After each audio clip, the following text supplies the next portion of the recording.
Peggy 3.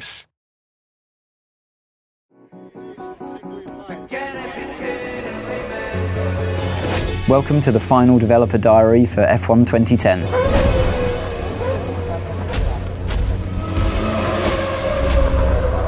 At the beginning of the game, you don't start off as a test driver, you start off as a driver that's managed to secure a seat in a team at the beginning of the year.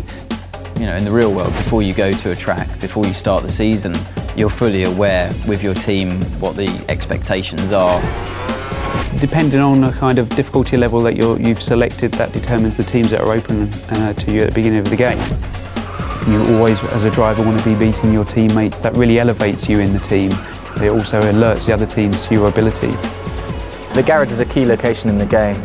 You've got your animated crew working on your car, your race engineer feeding you intel.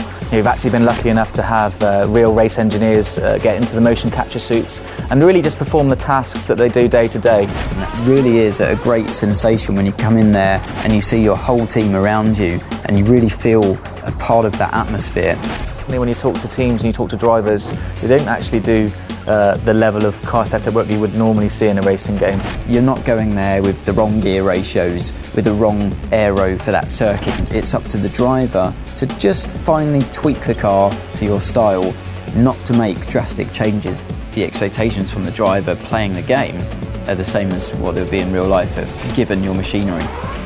You know, at the end of the day, the teammate that you have is the only direct competition that you have through the whole season. There's a strange balance of having to work together, but also a desperate competition. Where it gets a little bit personal is when it comes to events like qualifying and the race, definitely, where you're just out there to beat him no matter what. Your agent, the media and the paddock itself are your feedback mechanism for how well you're doing in the game. The paddock themselves vary location to location. We've got Mike Paddock in Singapore, Melbourne's built in a park, and you're going to see the key buildings. So the paddock's going to get busier, more press there, more pit girls hanging around, more rival drivers interested in you, the better you do on the track. We've got two different types of media in the game. You've got the impromptu media and you've got the press conference. When you speak to their characters in the press conference, it's usually about your race weekend performances. They're not so sensationalist.